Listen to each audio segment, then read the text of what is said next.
Ya, selamat pagi teman-teman. Kali ini kita akan coba presentasi rencana program kerja dari Dewan Pimpinan Wilayah Persatuan Nelayan Tradisional Indonesia Provinsi DKI Jakarta. Advokasi pesisir Cilincing untuk pulihkan lingkungan dan ekonomi nelayan tradisional. Ya, ini yang menjadi latar belakang. Kita ketahui kecamatan Cilincing ini merupakan wilayah pesisir yang berada di ujung timur dari pesisir utara Jakarta, terdiri atas 7 wilayah kelurahan, yaitu Kelurahan Sukapura, Kelurahan Rorotan, Kelurahan Marunda, Kelurahan Semper Barat, Kelurahan Semper Timur, Kelurahan Cilincing, serta Kelurahan Kalibaru. Dari ketujuh kelurahan tersebut ada 3 wilayah kelurahan yang secara langsung berbatasan dengan wilayah laut atau disebut sebagai pesisir Cilincing, yaitu Kelurahan Kalibaru, Kelurahan Cilincing, dan Kelurahan Marunda. Kita lanjut profil geografis pesisir Cilincing. Nah, ini dia saudara-saudara. Kita urut saja dari sebelah barat. Ini sebelah barat pesisir Cilincing ini berbatasan langsung dengan Muara Kresek, Muara Kali Kresek. Kemudian di sini ada NPCT1 atau yang lebih dikenal dengan Pelabuhan Newport Kalibaru. Ke arah timur lagi ini ada tanggul NCICD atau tanggul PT PIN Kalibaru. Ini tanggul, dan di sisi timur tanggul itu ada Muara Cakung Dren.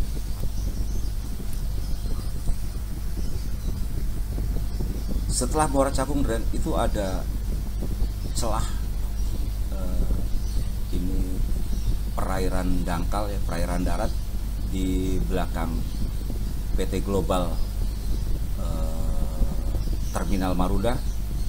Jadi ini ada perairan darat, ini KBN ya, dan di sini ada yang disebut dengan pelabuhan KCN Marunda. Ini pelabuhan KCN Marunda, ini kerjasama antara PT KTU dengan PT KBN Kawasan Berikat Nusantara. Nah, setelah pelabuhan ini ada Muara Blencong. Ini Kali Blencong ya. Nah, ini Muara Blencong. Kemudian ini Tanggul Marunda, Tanggul DKI Marunda. Ini di sini ada vegetasi mangrove pada tanah PT Pembangunan Jaya Ancol Marunda. Ini ada vegetasi mangrove kurang lebih seluas 8.000 meter persegi. Di sini pun ada perairan dangkal. Ini tanah KBN Marunda, ini perairan dangkal. Perairan dangkal. Kemudian pada ujung timurnya pesisir Cilincing ini berbatasan dengan banjir Kanal Timur, dan ini Muara Bekasi. Itu profil geografis dari pesisir Cilincing. Kita lanjut.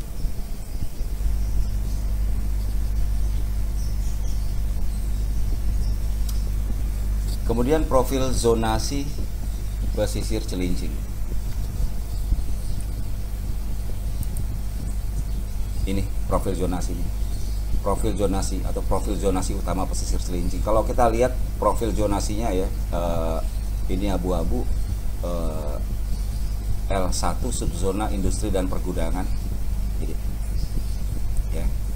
Kemudian pada area Tanggul Kalibaru ini, jadi ini H4 subzona jalur hijau. Jadi, Dan pada area perairan dangkal yang di sini ada pelabuhan KCN, ini subzonanya taman kota atau lingkungan, taman kota lingkungan ya, taman lingkungan. Pada wilayah yang ada tanggul DKI Marunda, ada tanah Ancol, jadi itu subzonanya S7 atau subzona prasarana terminal. Kemudian pada wilayah tepian BKT, ini muara BKT, ini tepian BKT, itu subzonanya jalur hijau. Kira-kira berdasarkan Perda DKI nomor 1 tahun 2014 tentang rencana detail tata ruang dan pengaturan zonasi, itulah profil zonasi utama dari pesisir Cilincing. Berangkat dari keprihatinan terhadap kondisi lingkungan pesisir Cilincing yang buruk, kerusakan lingkungan yang terjadi dan kegagalan banyak pihak termasuk pemerintah dan masyarakat dalam melakukan perlindungan terhadap sumber daya alam, serta semakin buruknya kehidupan sosial ekonomi masyarakat nelayan tradisional, maka DPW PNT Provinsi Jakarta menggagas program advokasi pesisir Cilincing untuk memulihkan lingkungan dan ekonomi nelayan tradisional tahun 2021-2024. Kira-kira yang menjadi kerangka pemikiran dari program ini sebagai berikut. Ini kita lihat diagram kerangka pemikiran aspirasi nelayan tradisional. Jadi dalam hal ini diwakili atau diserap oleh DPW PNT Provinsi Jakarta. Aspirasi ini menjadi suatu perencanaan advokasi pesisir Cilincing untuk pulihkan lingkungan dan ekonomi nelayan tradisional. Kemudian ini menyangkut masalah kerangka kebijakan pengelolaan ruang laut dan wilayah pesisir, RPJMN 2020-2024, RPJMD DKI 2017-2022, dan Sustainable Development Goal poin 14. Kita juga mengumpulkan data primer berdasarkan riset survei lapangan, kemudian data sekunder. Kita kolaborasikan perencanaan ini, kemudian kita melakukan penguatan kelembagaan, penguatan masyarakat, dialog dengan pemerintah dan legislatif, aksi mediasi dan legitasi, dan outputnya adalah kebijakan dan implementasi dalam hal terkait dengan pemulihan pesisir untuk pulihkan lingkungan dan pulihkan ekonomi nelayan tradisional. Kita lanjut teman-teman. Kita punya referensi yang kita jadikan acuan dalam program ini. Yang pertama itu pemaparan Wali Kota Administrasi Jakarta Utara dan TGUPP bidang pengelolaan pesisir ini pada Jumat tanggal 24 Januari 2020 kepada Gubernur Provinsi Jakarta. Ini terkait ada 7 aspek utama penataan pesisir Jakarta. Ya, yang pertama itu masalah interkoneksi, dan yang kedua penambahan luas dan peningkatan kualitas pantai publik. Yang ketiga pengelolaan persampahan dan sanitasi. Yang keempat perbaikan ekosistem pesisir. Jadi ya, ini kualitas air serta pemulihan keragaman biota ini ditegaskan malah untuk mendukung dan menjaga keseimbangan ekosistem di kawasan pesisir Jakarta. Jadi, kemudian yang kelima adalah permukiman pesisir layak huni. Jadi di sini ada juga yang ke-6 lewat penataan pelabuhan dan dermaga ya. Nah, jadi yang ke-7 ini penataan tanggul pesisir. Selain itu, jadi kita juga memperhatikan referensi dari hasil diskusi publik pemulihan pesisir pantai utara Jakarta melalui pertemuan daring pada Senin 21 Desember 2020. Pada kesempatan tersebut, penjabat Sekda DKI Jakarta pada saat itu Ibu Sri Haryati yang juga Ketua Badan Koordinasi Pengelolaan Reklamasi Pantai Utara Jakarta mengatakan pemerintah provinsi di Jakarta tidak akan melanjutkan pembangunan 13 pulau reklamasi, namun melanjutkan pemanfaatan publik untuk 4 pulau yang sudah terbangun. Ini sesuatu hal yang baik.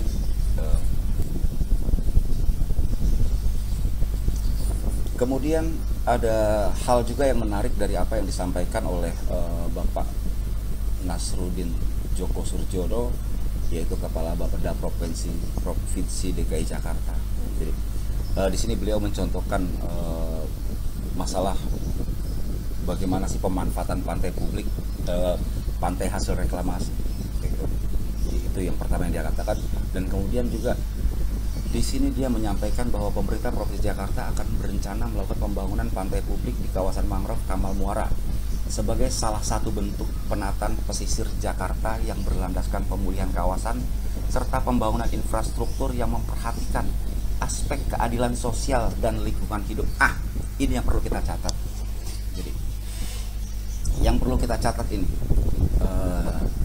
inilah bentuk penataan pesisir Jakarta yang berlandaskan pemulihan kawasan serta pembangunan infrastruktur yang memperhatikan aspek keadilan sosial dan lingkungan hidup. Masalah statistik ini sederhana saja. Ini kita ambil dari Cilincing dalam angka 2019 ya. Ini pertama menyangkut masalah luas wilayah. Jadi kita lihat di sini luas wilayah Kecamatan Cilincing. Jadi ini luas wilayah Kelurahan Kalibaru, ini luas wilayah Kelurahan Marunda, dan ini luas wilayah Kelurahan Cilincing. Kemudian persentase penggunaan lahan di sini. Di mana sih persentase penggunaan lahan terbesarnya? Kalau kita lihat ini angka persentasenya 32, 25, 49. Jadi di sini mana? Kalau kita lihat perumahan.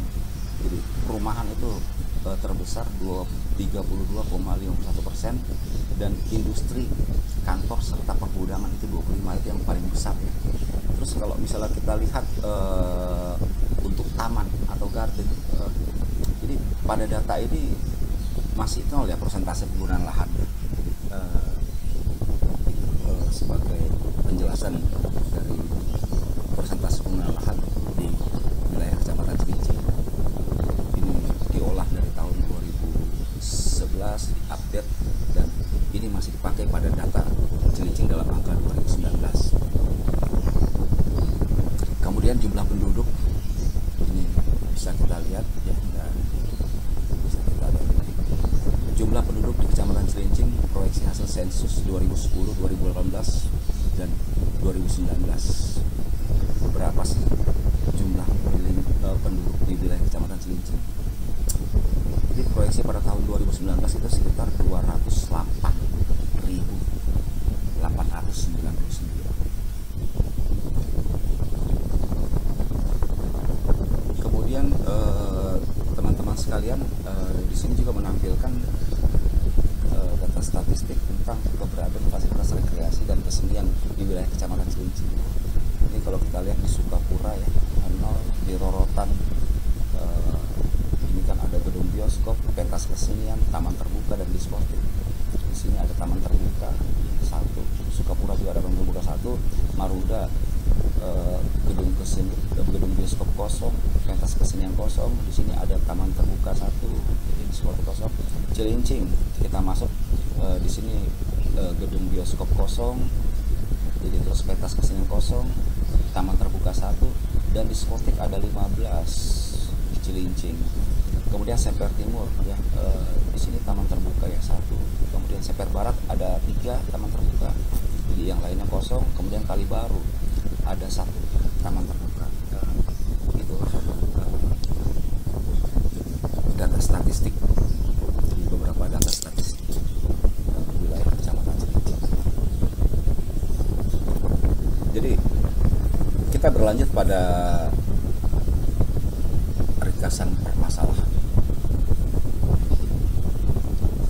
Teman-teman jadi sekalian, bahwa pembangunan infrastruktur, pembangunan sektor industri seperti manufakturing, transportasi dan logistik yang memberikan kontribusi sangat besar bagi pengembangan wilayah pesisir Cilincing, ternyata memberikan dampak negatif terhadap keberlangsungan hidup ribuan nelayan tradisional yang tidak mampu beradaptasi dengan arah perubahan pembangunan yang bergerak sangat cepat. Teman-teman sekalian, nelayan tradisional secara turun-temurun hidup dan berkembang bersama kearifan lokalnya dan menyatu dengan lingkungan sebagai ekosistem usaha. Jadi sesungguhnya nelayan tradisional itu menyatu dengan lingkungan yang merupakan ekosistem usahanya. Sehingga pembangunan infrastruktur dan sektor industri yang berdampak pada rusaknya lingkungan pesisir Cilincing ini menyebabkan rusaknya ekosistem usaha nelayan tradisional. Dan secara logis, rusaknya ekosistem usaha tersebut akan merusak keberlangsungan hidup nelayan tradisional. Harus kita akui memang bahwa pengelolaan pesisir Cilincing sangat kompleks dan banyak parameter yang harus dipertimbangkan, termasuk arah kebijakan pengembangan wilayah Kecamatan Cilincing terkait dengan aspek pengelolaan ruang laut dan pesisir sebagaimana tercantum dalam Undang-Undang Nomor 32 tahun 2014 tentang kelautan. Yang perlu menjadi perhatian khususnya adalah mengenai aspek pemanfaatan dan pengendalian agar tetap menjaga keseimbangan antara rencana pembangunan dan pelestarian lingkungan hidup. Jadi ini yang harus menjadi kita garis bawahi. Jadi apapun pembangunan, apapun perencanaan pembangunan, bahwa persoalan keseimbangan antara rencana pembangunan dan pelestarian lingkungan hidup itu harus tetap dijaga.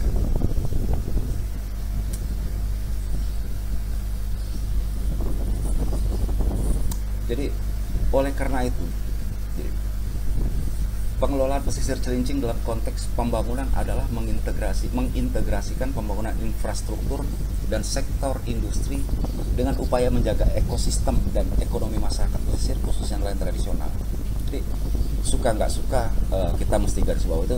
Selain itu, pembangunan infrastruktur sebagai upaya pemulihan lingkungan dan ekonomi masyarakat juga harus berorientasi pada upaya penguatan keberdayaan masyarakat dalam berperan serta untuk menjaga keseimbangan ekosistem di wilayah pesisir, termasuk beberapa aspek yang terkait dengan penanganan, pengendalian, dan pencegahan pencemaran sampah dan limbah di pesisir Cilincing. Jadi ini pun harus kita pegang. Pembangunan apapun yang dilakukan, ketika peran serta masyarakat dalam menjaga hasil-hasil pembangunan tersebut, itu akan percuma. Kita lanjutkan. Ini tujuan dari program kita ya, sederhana, pemulihan pesisir Cilincing. Ini tujuan kita sederhana ya. Pemulihan pesisir Cilincing sebagai entitas lingkungan hidup dan sumber daya hidup masyarakat nelayan tradisional di tengah pusat pembangunan infrastruktur pelabuhan, kawasan industri, dan tanggul NCICD. Jadi jangan hanya berbicara soal pemulihan pesisir itu hanya fokus pada persoalan penanggulan pesisir, jangan. Jadi kita harus fokus pada hal yang sifatnya komprehensif, yaitu bagaimana memulihkan entitas lingkungan sebagai sumber daya alam yang bisa menjamin keberlangsungan hidup masyarakat pesisir, ya khususnya nelayan tradisional. Ini lain-lainnya bla bla bla bla bla ya. Jadi BCD selanjutnya juga kita lihat sasaran. Jadi di sini ada sasaran. Jadi dalam advokasi kita ini ya, jadi pemulihan pesisir Cilincing, jadi kita punya sasaran ini pada persoalan aspek yang terkait dengan undang-undang nomor 26 tahun 2007, yaitu ruang terbuka hijau. Jadi di sini salah satu sasarannya adalah pemulihan pesisir Cilincing dengan menambah proporsi ruang terbuka hijau. Ini sangat terkait. Kita punya dasar, ya kan, kalau standar itu 30% dari ruang wilayah itu adalah ruang terbuka hijau, tapi memang sulit memenuhi hal ini. Jadi oke lah, misalnya kita berpikir saja pada 10% atau 5%. pada proporsi segitu saja kondisi ruang terbuka hijau di wilayah pesisir Cilincing ini masih sangat minim, jauh dari harapan kita. Kita sadar benar jadi bahwa ruang terbuka hijau ini penting, karena kalau kita ketahui bahwa aktivitas wilayah pesisir Cilincing yang memang sangat padat, jadi aktivitas industri, kemacetan dari kendaraan besar, ini menimbulkan polusi yang sangat tinggi. Kita tahu bahwa kondisi lingkungan hidup yang baik itu merupakan hak dari masyarakat. Itu salah satu harapan kita adalah dengan penambahan ruang terbuka hijau ini, jadi ini bisa menjadi buffering, jadi dari persoalan polusi yang terjadi di wilayah Kecamatan Cilincing. Jadi berdasarkan Perda nomor 1 tahun 2014 tentang rencana detail tata ruang dan pengaturan zonasi, memang ada harapan untuk penambahan proporsi ruang terbuka hijau di pesisir Cilincing. Meskipun masih perlu adanya revisi, keberadaan ruang terbuka hijau perlu segera direalisasikan agar pemilihan pesisir Cilincing dapat segera diwujudkan. Revisi zonasi yang diusulkan sebagai sasaran dalam advokasi pesisir Cilincing terkait rencana detail tata ruang dan pengaturan zonasi di pesisir Cilincing, ini diantaranya adalah, ini bisa kita lihat ya. Kita berharap bahwa ini Tanggul Kali Baru. Di sini kita berharap, jadi kalau kita berharap di sini jalur hijau menjadi hijau rekreasi, di sini hijau taman kota, kita bisa berharap juga memang di sini dirubah menjadi hutan kota, gitu ya. Begitu juga di sini kita berharap adanya perubahan zonasi ya. Zonasinya adalah zonasi prasarana terminal. Jadi kita berharap ini juga dirubah menjadi jalur hijau hutan kota. Begitu juga di sisi ini jalur hijau, dan kita berharap ini bisa dirubah menjadi jalur hijau hutan kota. Perubahan zonasi yang telah kita harapkan ya, kalau berbesar.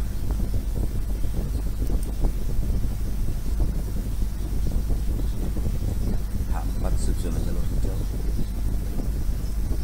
ini yang kita harapkan, subzona berubah menjadi H7 subzona hijau rekreasi.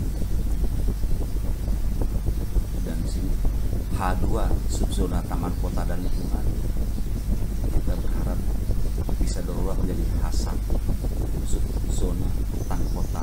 Jadi di sini harapan kita bisa menjadi kawasan restorasi mangrove. Kemudian ini juga yang kita harapkan dirubah adalah S7 subzona prasarana terminal. Nah, di sini yang ada posisi tanggul DKI Marunda ya, ada tanah Ancol. Ini ada perairan dangkal belakang lahan PT KBR. Di sininya subzonanya H7. Kita berharap di sini juga berubah menjadi H1 subzona hutan kota. Di sini kita berharap bisa menjadi kawasan restorasi mangrove ya. Jadi karena kalau kita lihat posisi geografisnya, di sini Muara Blencong, di sini Muara BKT. Dan selanjutnya yang terakhir kita berharap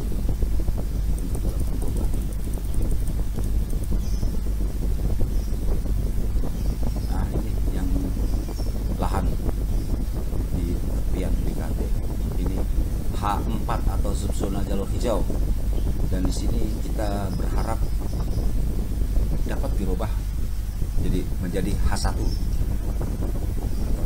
subzona hutan kota.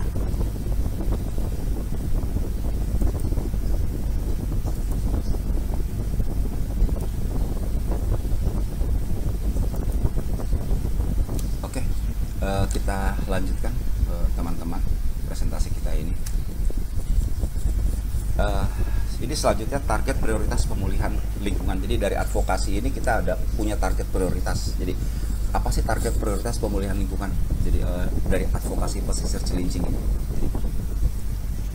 Teman-teman sekalian, yang pertama itu advokasi pantai publik dan zonasi jalur hijau RTH Tanggul NCID atau PT PIN Kalibaru. Ini ya.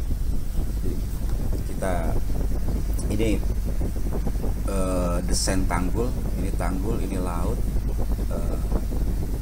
ini jalur hijaunya, dan ini foto A dan ini foto B ya. Jadi ini kalau kita perbesar lagi, jadi saudara-saudara, ini posisi jadinya, ini tanggul, ini jalur hijau. Nah ini kita berharap ya, jadi ini kan zonanya H4 kalau tidak salah ya, H4. Ini yang kita berharap ini dirubah zonanya menjadi H7, jadi hijau rekreasi. Dan tanggul ini kita sangat berharap ini tanggul ini akan menjadi pantai publik, jadi pantai publik Kalibaru, jadi pantai wisata, jadi Kalibaru. Ini yang kita berharap. Kenapa kita meminta H1 H4 dirubah menjadi H7, dari atau dari subzona jalur hijau dirubah menjadi subzona rekreasi? Jadi saudara-saudara sekalian, kita berharap sekali dengan adanya tanggul ini, jadi ini juga bisa mengakomodir kegiatan ekonomi kreatif di wilayah pantai wisata Kalibaru ini. Ini yang sangat kita harapkan. Jadi kegiatan ekonomi kreatif ini kita sangat harapkan bisa mendukung jadi peningkatan kehidupan sosial ekonomi masyarakat di wilayah sekitarnya. Jadi khususnya jadi pengembangan ekonomi kreatif yang terkait dengan aspek kehidupan nelayan tradisional. Ya, kita sangat berharap adanya pengelolaan berbasis masyarakat dalam persoalan pengelolaan tanggul wisata Kalibaru ini. Pengelolaan berbasis masyarakat ini penting sekali bagi kita. Ya,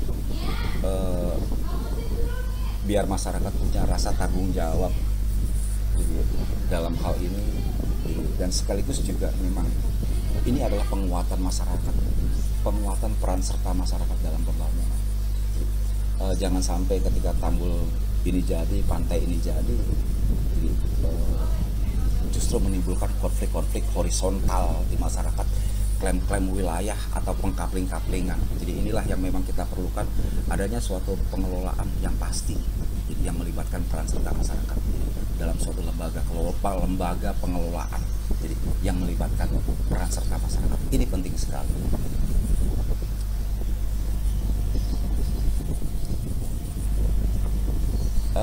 Kemudian selanjutnya, jadi dari target pulihkan lingkungan itu yang kedua, poin kita yang kedua itu adalah advokasi RTH pantai antara Muara Cakung Grand dengan Muara Kali Blencong.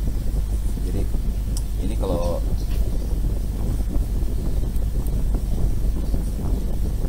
kita perbesar ya, teman-teman sekalian pada gambar ini Muara Cakung Grand, ini Muara Blencong, inilah wilayah advokasi kita.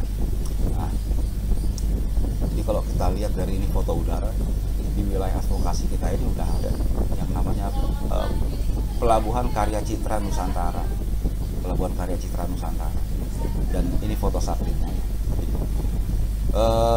Di sini baru akan selesai 2 pier pelabuhan.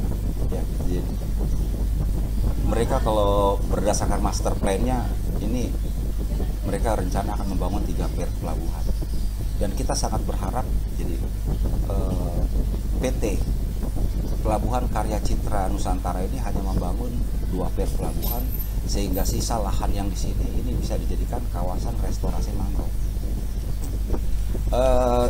Teman-teman sekalian, jadi ada dasar dari PT Karya Citra Nusantara ini, jadi untuk membangun 3 pier, yaitu dia berkeinginan mencapai target panjang dermaga itu 5.000 meter. Jadi kalau kita lihat pada gambar ini ke sini, ini totalnya 5.000 meter. Dan kita berharap, jadi mereka bisa saja tetap memenuhi target tersebut 5.000 meter. Jadi ya, mereka bisa saja jadi dengan tetap 2 pier, tapi dengan memanjangkan ini. Jadi setiap piernya ini kalau ini 500 meter jadi 1.000 meter, diperpanjang ke arah laut. Jadi, terus ada hal yang memang perlu teman-teman ketahui juga dari pelabuhan KCN ini ya. Jadi Pemprov DKI Jakarta itu telah terang-terangan mengatakan menghentikan reklamasi, tapi proses reklamasi di sini masih tetap berjalan. Itu satu sisi. Dan satu sisi yang lain, jadi atau hal yang lain adalah kalau kita lihat dalam proses reklamasinya, mereka nggak ada celah di sini. Jadi antara area reklamasi, jadi daratan awal dengan area reklamasi ini mepet. Jadi padahal kalau kita lihat pada pembangunan pelabuhan Kalibaru ya, NP City One, jadi atau pada pelabuhan di Marunda Makmur, jadi ya, itu memang area reklamasinya, jadi dengan pantai awal itu ada jarak, jadi ya sekitar antara 250 sampai dengan 500 meter. Dan pada KCN ini hebat sekali, memang nggak ada jarak. Inilah yang memang sangat kita harapkan jadi dalam advokasi kita. Jadi nah, kira-kira inilah jadi yang kita inginkan. Jadi master plan mereka ini dirubah, ini jadi panjang begini, dan ini sisanya bisa jadi kawasan restorasi mangrove. Oke, kita lanjut. Jadi ini teman-teman potret wilayah di belakang PT Global Terminal Marunda KBN ya, yang ini wilayah antara Muara Cakungren dengan Muara Kali Blencong. Jadi kalau kita lihat ini PT KBN, ini perkampungan nelayan yang sangat luas. Oke, kita lanjut. Selanjutnya pada poin ketiga tentang target kita pulihkan lingkungan. Ini advokasi RTH pantai antara Muara Kali Blencong dengan Muara BKT. Ini ada sekitar panjang garis pantai 1.200 meter. Ini yang saya katakan. Ini subzonanya prasarana terminal.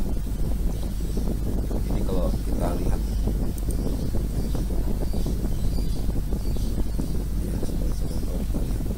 nah ini tanggul, saudara, ini dia tanggul DKI ya. Nah ini perairan dangkal yang di belakang KBN Marunda, dan inilah kawasan vegetasi mangrove ya, yang berada di 2,6 hektar tanah PT Pembangunan Jaya Ancol di Marunda. Teman-teman, jadi kita sangat berharap bahwa area ini bisa menjadi kawasan restorasi mangrove Marunda. Jadi secara geografi pun sangat cocok, dan awal mulanya pun memang daerah ini daerah mangrove. Jadi ini Kali Blencong, ini BKT Marunda. Awal mulanya daerah ini memang daerah mangrove.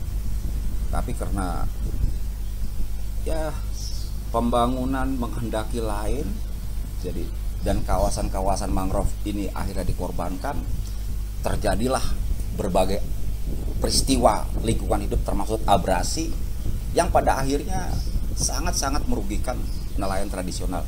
Dan dari sini kita sangat berharap jadi restorasi ini adalah mengembalikan fungsi ekosistem pesisir, salah satunya tujuannya. Jadi yang memang akan bermanfaat bagi kepentingan pantai tersebut, pesisir tersebut, dan akan bermanfaat bagi kepentingan pemulihan ekonomi nelayan tradisional.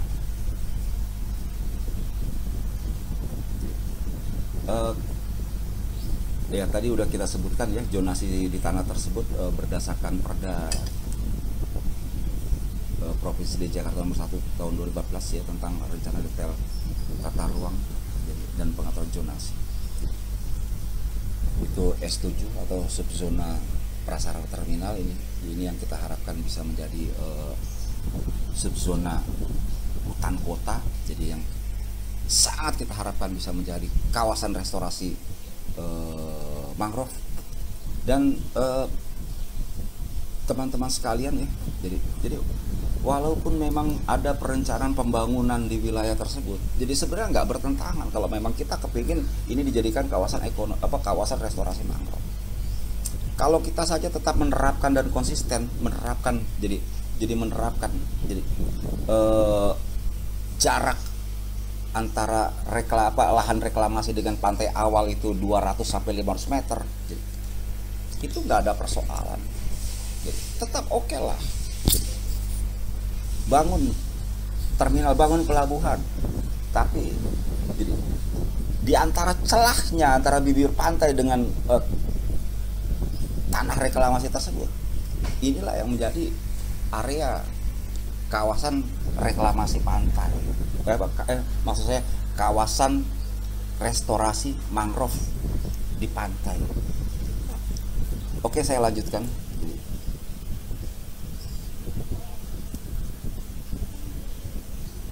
Jadi untuk kawasan restorasi mangrove ya, jadi sebenarnya kita udah ada catchment area, udah ada penapakannya itu pada tanah PT Pembangunan Jaya Ancol yang luasnya kurang lebih 2,6 hektar ya. Jadi di sini juga saya pengen sampaikan sedikit cerita. Jadi bahwa di tanah tersebut udah ada vegetasi mangrove seluas 8.000 meter persegi. Jadi kalau kita mundur ke belakang, jadi tanah tersebut juga punya historis tersendiri. Kenapa sampai Ancol ada tanah seluas 2,6 hektar di Marunda. Jadi ini bermula dari demo-demo yang dilakukan oleh masyarakat. Jadi kelompok-kelompok masyarakat yang meminta agar masyarakat masuk Ancol gratis. Jadi ini pada kurun waktu tahun 2012-2013 ya, sampai terjadi gugatan perdata di Pengadilan Negeri Jakarta Pusat ya. Jadi PT Pembangunan Jaya Ancol digugat. Ya memang pada akhirnya PT Pembangunan Jaya Ancol itu menang. Kemudian setelah persoalan gugatan tersebut ya, jadi Direktur PT Pembangunan Jaya Ancol Bapak Budi Karya Sumardi, jadi direktur utamanya yang sekarang Menteri Perhubungan ya. Jadi itu akhirnya berpikir bahwa memang Ancol perlu membangun pantai publik untuk masyarakat. Ancol perlu gitu. Jadi di mana Ancol menyisihkan CSR-nya untuk pantai publik, dan pada saat itu ditugaskanlah Bapak Agus Rohiardi jadi wakil direktur untuk berdialog dengan kelompok-kelompok masyarakat. Nah, teman-teman sekalian, jadi akhirnya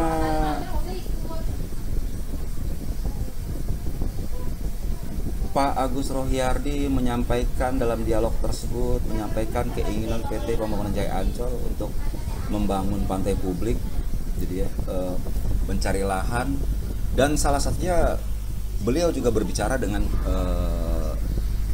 PNTI, Persatuan Nelayan Tradisional Indonesia. Sampai akhirnya dijembatanilah jadi oleh PNTI untuk bertemu dengan Bapak Haji Nur Ali, dan Bapak Haji Nur Ali yang memiliki lahan tersebut. Akhirnya terjadilah transaksi jual beli.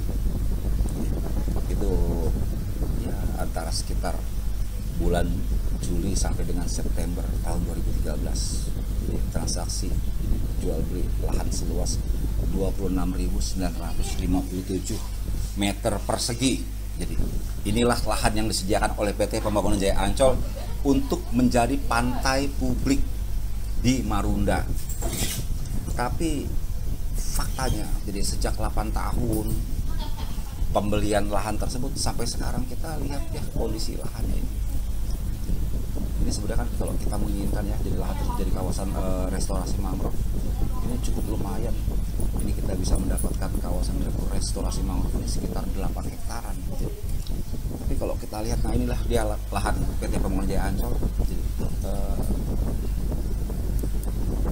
kalau kita lihat bagaimana kondisinya,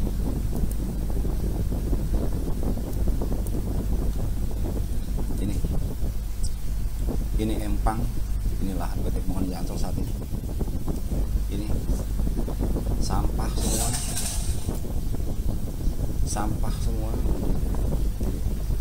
sangat tidak terurus, dan vegetasi mangrove-nya pun sangat menderita kondisinya semuanya. Kita lihat.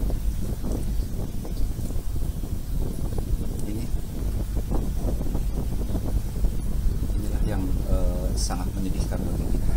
Jadi Ancol membiarkan lahan ini, dan beberapa waktu yang lalu pernah kita sampaikan ke Ancol kita untuk pakai lahan ini untuk sebagai taman studi mangrove di Marunda, tapi pihak Ancol justru mengatakan kalau mau pakai sewa 10% dari NJOP. Itu saudara-saudara, kita lanjut ya. Selanjutnya, jadi yang keempat poin kita adalah advokasi RTH sisi BKT Marunda yang berbatasan dengan Desa Segara Makmur. Ini yang tadi saya katakan. Jadi ini subzonanya H4 dan kita subzona jalur hijau. Jadi ini yang kita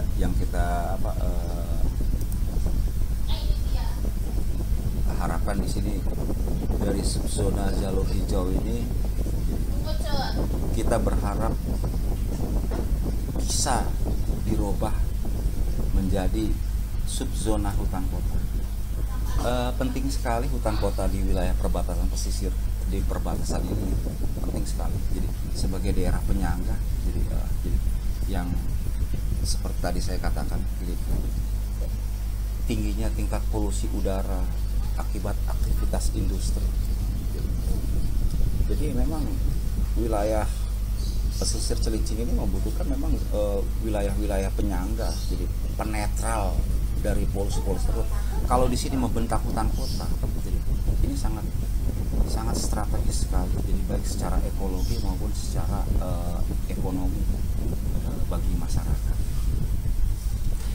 Oke, saudara-saudara, kalau tadi kita berbicara masalah target pulihkan lingkungan, sekarang kita akan melanjutkan kepada apa sih target pulihkan ekonomi dari persoalan advokasi pesisir Cilincing ini. Jadi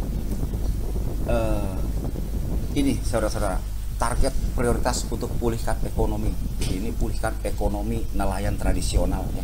Jadi, yang pertama itu adalah sentra ekonomi nelayan Cilincing. Jadi dengan adanya tanggul NCICD atau tanggul PT PIN ya, dan rencana penutupan muara-muara sungai serta penguasaan pantai oleh korporasi untuk kepentingan pelabuhan dan sektor industri di pesisir Cilincing, ini semakin menyulitkan akses nelayan tradisional untuk ke laut. Jadi, untuk beraktivitas ya, pada zona operasinya. Jadi untuk itu keberadaan sentra ekonomi nelayan merupakan solusi alternatif agar sektor perekonomian nelayan tetap hidup, tumbuh dan berkembang. saudara-saudara sekalian, jadi dengan memberlakukan sistem tarif dan retribusi, jadi maka kita percaya bahwa keberadaan sentra ekonomi nelayan akan memberikan kontribusi bagi pendapatan asli daerah juga, dan akan mengedukasi nelayan tradisional menjadi bagian masyarakat Indonesia yang taat pada persoalan pajak. Ini kita lihat apa sih fungsinya dari sentra ekonomi nelayan. Jadi sentra ekonomi nelayan ya. Ini pertama sebagai dermaga dan SPBU pendaratan ikan ya, pelelangan ikan, pasar ikan segar, yang cold storage, prasarana docking, jasa pendukung, dan di sini juga termasuk jadi sentra ekonomi nelayan ini sebagai tempat wisata kuliner. Jadi ini sebenarnya hal lama yang pernah disampaikan ke masyarakat dan direspon oleh pemerintah sejak tahun 2013-2014 ya. Tapi sampai sekarang jadi ini belum dieksekusi, jadi belum ada kejelasan, dan masyarakat sangat menanti-nanti keberadaan sentra ekonomi nelayan Cilincing ini. Selanjutnya saudara-saudara dan sahabat serta teman pesisir yang saya hormati, ini kira-kira kalau misalnya kita melihat bagaimana landscape jadi sentra ekonomi nelayan. Ini Tanggul Kali Baru, ini Cakung Dren, di sini dia di bangunan menjorok ke laut. Inilah sentra ekonomi nelayan. Jadi di sini yang warna hijau ini fasilitas pendaratan ikan, fasilitas utama. Jadi fasilitas utama, fasilitas pendukung usaha sentra ekonomi nelayan ini. Kemudian ini adalah dermaganya ya, ini alur-alur dermaga. Jadi, termasuk di belakang sini ini alur-alur dermaga. Terus jadi dermaga ini kan dalam bentuk tanggul pemecah ombak saja sebenarnya. Jadi untuk penambatan kapal, perahu-perahu nelayan. Jadi ini di sini bisa menjadi area docking perahu nelayan. Jadi, terus yang terpenting juga inilah nanti wilayah kampung nelayan yang kita berharap ini akan diperbaiki atau akan direvitalisasi. Ini kira-kira gambaran dari landscape sentra ekonomi nelayan Cilincing. Oke, sahabat-sahabat pesisir, kita lanjutkan. Kemudian apa sih jadi target prioritas pulihkan ekonomi? Jadi target yang kedua ini, jadi saudara, perbaikan kampung nelayan atau kampung nelayan improvement program. Upaya pemulihan pesisir Cilincing untuk menampilkan wajah baru pesisir Cilincing tidak akan sempurna tanpa perbaikan kampung nelayan. 3 aspek yang menjadi fokus dalam perbaikan kampung nelayan yaitu fungsional, estetika, dan karakter. Aspek fungsional ini merujuk pada fungsi kampung nelayan sebagai permukiman atau tempat tinggal atau tempat usaha. Aspek estetika ini merujuk pada landscape dan penataan serta kondisi ketersediaan lahan yang akan atau yang dapat digunakan. Sedangkan aspek karakter ini merujuk pada pertimbangan sosial budaya dan nilai-nilai kearifan lokal nelayan tradisional di pesisir Cilincing. Jadi 3 aspek ini yang memang patut diperhatikan selanjutnya. Jadi memang kita menyadari bahwa untuk perbaikan kampung nelayan ini memerlukan sumber daya yang sangat besar. Jadi, tapi sebenarnya pemerintah dapat melakukan secara bertahap. Jadi dengan menggunakan skala prioritas. Jadi di sini kalau kita sampaikan kepada dalam presentasi, kalau di sini sentra ekonomi nelayan ini bisa menjadi prioritas pertama ya untuk wilayah perbaikan kampung nelayan. Artinya biar wilayah sini, wilayah sentra ekonomi nelayan dengan kampung nelayan ini dapat terintegrasi. Di sini tanggul wisata Kali Baru.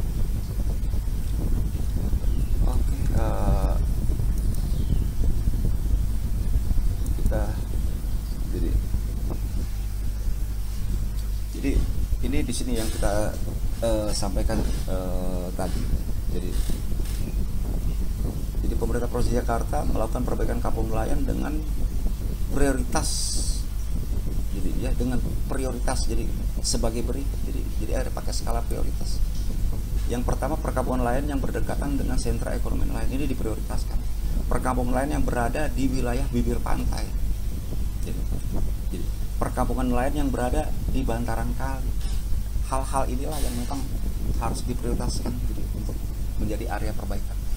Dengan mempertimbangkan posisi letak sentra ekonomi nelayan, maka kawasan sekitar bantaran kali Cakung Grand dan dari arah muara sampai dengan jembatan jalan akses Marunda ini merupakan pilihan strategis sebagai lokasi prioritas untuk program perbaikan kampung nelayan. Teman pesisir yang saya hormati, jadi kita lanjutkan dari persoalan ini prioritas. Jadi advokasi pesisir untuk pulihkan lingkungan dan ekonomi nelayan. Jadi itu salah satu aspeknya. Jadi dalam persoalan pulihkan ekonomi itu salah satu aspek terpenting, itu bahwa program ini akan menghidupkan sektor pariwisata pesisir. Ini akan menghidupkan, dan waterway ini yang terpenting. Jadi pemulihan pesisir Cilincing untuk pulihkan lingkungan dan ekonomi masyarakat akan merangsang tumbuh dan berkembangnya sektor pariwisata pesisir Cilincing, karena pariwisata memerlukan kemudahan akses transportasi, mengingat kreditnya lalu lintas transportasi di darat di wilayah Kecamatan Cilincing, maka kondisi ini akan memicu pesisir Cilincing untuk memiliki moda transportasi air atau waterway yang terintegrasi dengan moda transportasi darat. Jadi inilah kira-kira. Jadi kalau elemen-elemen ini jadi menjadi situs-situs destinasi, jadi terintegrasi dengan situs-situs destinasi lainnya, jadi, maka dari mulai BKT Marunda ini, muara BKT Marunda ini akan menjadi alur waterway sampai Pantai Wisata Kalibaru, kawasan restorasi mangrove, sentra ekonomi nelayan. Jadi, dan waterway ini pun ini akan menjadi waterway untuk kalau ke arah sini, misalnya ke arah Muara Gembong, daerah-daerah kawasan mangrove di ujung timur pesisir Teluk Jakarta, jadi ke arah sana. Dan waterway ini pun jadi bisa juga menjadi angkutan alternatif untuk pariwisata sampai dengan ke Ancol, jadi mungkin juga sampai dengan ke wilayah barat pesisir utara Jakarta. Jadi inilah yang dampak pemulihan inilah yang akan memang menggerakkan sektor ekonomi lain, jadi output. Jadi inilah output dari advokasi pesisir Cilincing untuk pulihkan lingkungan dan ekonomi.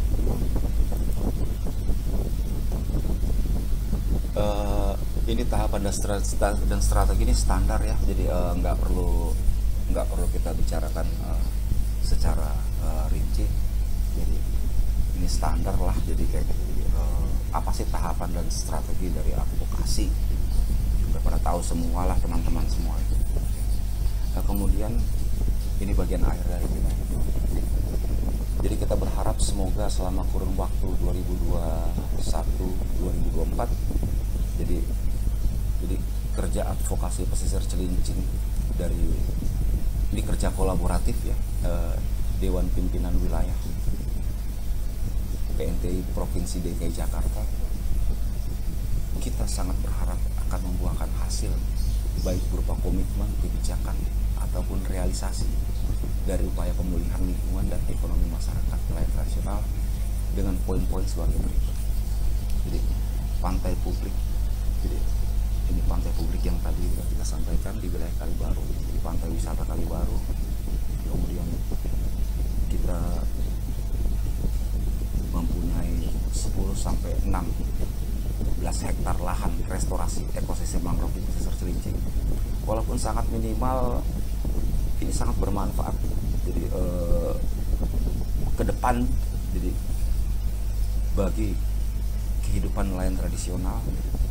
Kemudian yang ketiga adalah sentro ekonomi nelayan. Jadi, sebagai dermaga tambak, pelabuh, pendaratan ikan yang merupakan subsistem perekonomian nelayan tradisional untuk penguatan keberdayaan nelayan tradisional dalam beradaptasi di tengah pesatnya laju pembangunan di wilayah pesisir utara Jakarta. Kemudian yang keempat adalah perbaikan atau revitalisasi kampung nelayan. Ini yang mencakup aspek pembangunan manusia, pembangunan karakter yang memuat nilai-nilai kearifan lokal, nelayan tradisional, dan komunitas. Kemudian yang kelima adalah hutan kota pesisir. Jadi hutan kota pesisir di ujung timur pesisir Cilincing. Ini berfungsi sebagai area resapan air paru-paru wilayah Cilincing, pelestarian plasma nafta, juga berfungsi sebagai destinasi ekowisata, baik yang bersifat edukatif, rekreatif, ataupun petualang. Sahabat pesisir sekalian, demikian yang bisa kita sampaikan dalam presentasi ini. Semoga bermanfaat bagi kita semua, dan harapan kita dari apa yang kita rencanakan, program kerja yang kita rencanakan ini